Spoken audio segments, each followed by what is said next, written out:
rains forecast and working with state and local partners to ensure that resources are available where needed. We have pre-positioned response teams and equipment to quickly address emergencies as they arise. I can't thank Governor Kemp enough for his quick action and response again to this storm. They have issued a state of emergency for all Georgia counties. That makes the state resources available to all local governments and entities within the storm's potential impacted area. It also authorizes Motor Carrier Compliance Division and allows the commercial motor vehicles that are responding with hurricane efforts to bypass wait and inspection centers to quickly transport supplies as needed. This also authorizes us to call up to 500 guardsmen and women to respond as needed to the emergencies. Our logistical team is finalizing services and fueling our state fleet of generators, is beginning to field resource requests to all local counties as those resource requests come in. The Georgia Department of Public Safety is working in close collaboration with local law enforcement, emergency services, GEMA, GDOT, and other state agencies to ensure coordinated monitoring of roadways for debris, flooding, and other hazards. Currently, you'll see troopers out engaged in clearing interstates and major roadways for abandoned vehicles to ensure that those evacuating areas can do so safely. You can also find additional information and updates via our social medias at Georgia EMA HS and our website at gema.georgia.gov. We'll also have a list of all the other agencies there. Helene is expected to intensify quickly to a major hurricane tomorrow morning and become a major hurricane, a Category 3 or stronger, by Thursday. Helene is expected to make landfall as a major hurricane in Florida Thursday evening. Certainly our thoughts and prayers are with those along the coast. We want to keep them in mind, and if any of them are evacuating north, they're certainly welcome into Georgia, and we'll be as hospitable as we can be. Heavy rainfall will begin across Georgia as soon as Wednesday night into Thursday morning.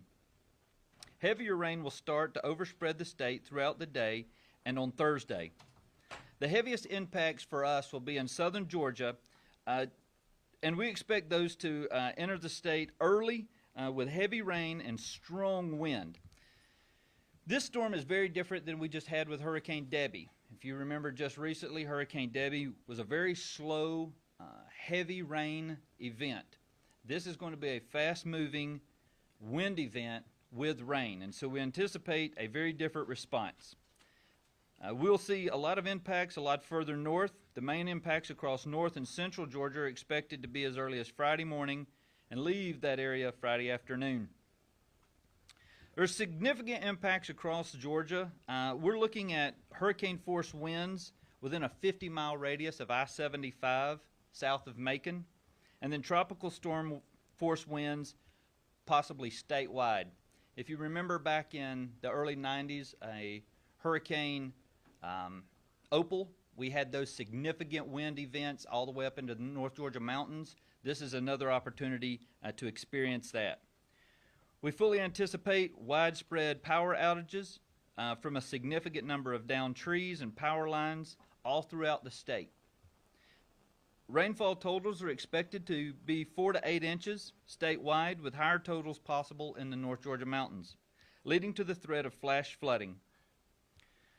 As with all of these storms, the further it tracks west, the eastern side of it will spin off a lot of tornadoes. So we do anticipate tornadoes in eastern parts of Georgia, but obviously anywhere that the storm passes, that is also a possibility. We don't expect significant storm surge. However, depending on the timing, if it's around high tide, we could see some flooding levels similar to Hurricane Irma back in 2017. As mentioned, this is going to be a significant wind event. The wind field is expected to be quite large, over 300 miles wide as the forecast, with the tropical storm winds extending well over 100 miles from the center of the track. How can you prepare now? We encourage you to begin to review your emergency preparation kits. This includes having a family emergency plan. It's extremely important to secure your home against wind and water. The old saying in emergency response is you run from water, you hide from wind. This is a situation where it's going to be a statewide wind event. So being sure that you've boarded windows and prepared your home for debris flying around is extremely important. The storm is predicted to produce winds that are going to drop power lines, trees, so making sure that your emergency kit allows you to be safe for up to 72 hours is extremely important. In most of our storms, we have generalized locations where we can bring in resources within the state. Unfortunately, because this is a statewide event, we fully anticipate that our resources are going to be scattered all throughout the state, so we've started reaching out through what's called EMAC, the Emergency Management Association Compact, so that we can bring in state partners from other states and resources as needed. It's extremely important that you realize that takes time, though. So if you lose your power, water goes out, it's not going to be a quick turnaround because we're having major outages statewide. Make sure you have a charged mobile device and you have a backup power source ready. We strongly advise the public to avoid non-essential travel as the storm approaches. Follow your evacuation orders from local authorities and stay informed. Please stay indoors during these high winds and keep away from windows and doors. We encourage you to turn on your weather alerts. I know we all like to turn off those alerts that we hate to hear in the middle of the night. Well, unfortunately, a lot of this storm is going to impact Georgia in the middle of the night. So we would ask that you have those weather alerts on. Every family should have multiple methods to receive severe weather alerts, including at least one with an audible alert to wake you should this occur in your area in the middle of the night. There are many options for staying in touch of the changing conditions. NOAA Weather Radio. They issue watches and warnings by the National Weather Service, and they air these over their radios. Your county alert system. Some counties use outdoor warning sirens, others use telephone notifications. So contact your local EM if you're unsure of which warning system they use. Obviously, tune into your local television station, your trusted sources. You help us get the message out. And so make sure they stay tuned into you. The Emergency Alert System, or EAS system. Smartphone applications. There are a lot of free or paid-for applications that you can utilize that will send you warnings. A lot of those use GPS, so they'll notify you of area-specific warnings. And then wireless emergency alerts, or WEAs, that we will send out, or other authorized state agencies will send out, and those are specific to areas. It will notify you the category and time and the agency that's issuing it. And you don't have to apply or have a particular app for that. In conclusion, our recommendation is that you remain poised like we are and prepare now as we get ready to issue any orders and deploy resources when needed. We're here for both protecting our state but also assisting our neighboring states. Florida's going to get hit hard. Our friends to the west in Alabama are going to receive a lot of damage, and this thing's going to continue north into Tennessee. So we stand ready to assist.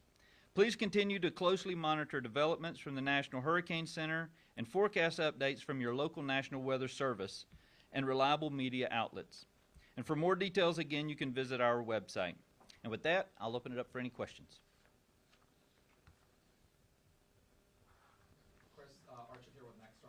Talk a little bit about what the outlying counties may expect, especially by the coast, or where the hardest areas that people should start moving inland, or people who are not in the storm's path to maybe evacuate to Atlanta, and what the message is for that group. I don't think there's anywhere in the state that's not going to experience some type of impact. I mean, this is one of those rare instances where I believe all 159 counties will receive some type of impact. Because it is coming in from South Georgia, I don't think we're going to see the impacts at the coast that we would from a landfall event there that came directly from the Atlantic. Again, we'll see some, depending on the tide. If it's low tide, I don't think we're going to see much flooding at all. I mean, we've all been to Savannah. We've all been down on the coast. They get flooding on beautiful days. So some localized flooding is probably expected. But I think for us, unfortunately, Lowndes County and that area that was hit during Hurricane Debbie, they're fixing to get round two. So if you've got friends and family in that area, we would recommend if they want to get out, again, now's the time to do that, I think. But the width of this storm, the expected speed of the storm, that's something I failed to mention. This is going to be a very fast-moving storm. Debbie moved 3-4 miles per hour. This one's looking to be in that 15 to 18 mile per hour range. So it'll be a rapidly moving storm, but I think To say to run from the coast or get away from that, I wouldn't be so concerned about that. Central Georgia is going to take the direct hit from it. Joe Ripley, 11 Alive News. Can you talk about the costs of not preparing? If you're not taking this seriously, what are the costs of not heeding your words of wisdom? I think one of my favorite statements I've ever heard in emergency management was the only thing more costly and difficult than preparing for the disaster is trying to stand in front of y'all and explain why we didn't. And so right now is the time to prepare. We've got so many resources in the state. We've got so many opportunities to get out there. We've got shelters that will be standing up. We've got localities. We've got a lot of information online. We've got so many things that's out there for the public. You have to make a conscious decision not to prepare with all the resources I think that are available. We've called in all our not-for-profit organizations. We understand the magnitude of this storm. We get that Debbie was very impactful. It was a rain event. For those counties that were hit, it was terrible for those counties. This is going to be on a statewide impact. I see this being a much different scenario, a much more expensive storm than what Hurricane Debbie was going to be. The amount of debris that we're anticipating, this storm's going to give us several hours of rain prior to us getting a lot of the wind, so we're going to get saturated ground. Therefore, a lot of the trees are going to fall, and of course with trees falling, that blocks roadways, that takes down power lines. So you said the cost. I think for the individual, it's not very wise to not prepare. You know, we try to be very careful when we put out these warnings. We don't want to share so many warnings that folks become immune to the warning, but I hope they take this one very serious. Joy Dukes with Fox 5. Can you kind of share more perspective on what 15 to 18 mile per hour winds feel like? As I know you compared Debbie and then 3 to 4 mile per hour winds. Well, and it's not.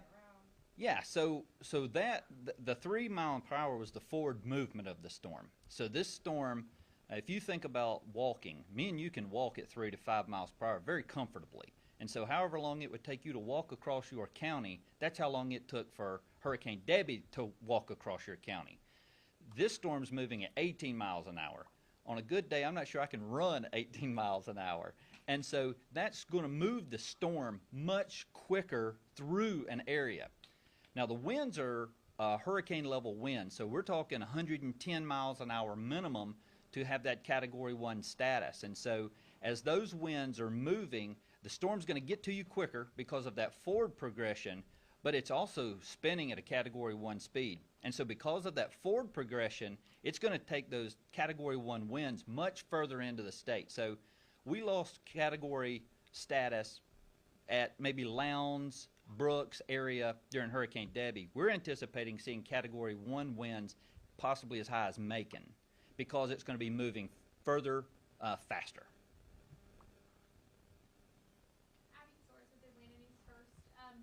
When we think about getting to that Macon area and getting there pretty quickly, like you just said, a lot of us here in North Georgia haven't gotten to see something like this for quite some time. So how do these counties prepare for this, and what would you be encouraging a lot of those local agencies that you're in touch with now to do? Yeah, so we're preparing the messaging out there to say, you know, you haven't experienced this in a while. Now, Georgia is traditionally a tornado state. We know we get a lot more tornadoes than we do landfall hurricanes. So widespread tornado outbreaks are nothing new. So we've seen that, but to have a tornado essentially that's 60 miles wide, that's not something North Georgia deals with on a regular. So we're just encouraging them to message early that you need to shelter in place, you need to stay away from those windows, you need to listen to those caution messages. Our team here, Ms. Kristen and our external affairs team are putting out notices constantly. All our state agency partners are also messaging that. But we'll have shelters in place, but we would ask everybody across the state, once the storm gets to you, you need to shelter in place. It is not safe to be out. It's extremely dangerous. As we've seen through some of these storms, the impacts of what limbs and rocks and debris can do to somebody, unfortunately, the majority of our loss of life during these events are trees falling on cars and things of that nature. And if we can keep folks indoors, Yes, we did have a young man die in Hurricane Debbie as a tree fell on his home, and our hearts are broken over that. But the majority of our deaths we've seen have been vehicle-related incidents that are out in the storm. So we would just tell everybody, shelter in place inside those secure locations. If you've got a basement, that's even better. If you've got friends with a basement, go visit. You know, take some lunch and hang out together through the storm. It's extremely important that we as Georgians remember to help Georgians out. Be good neighbors during this time. And so if you have a way to help your neighbor out, be a good neighbor. We're all going through this together, and so that's extremely important. Very good. Thank you. Thank you.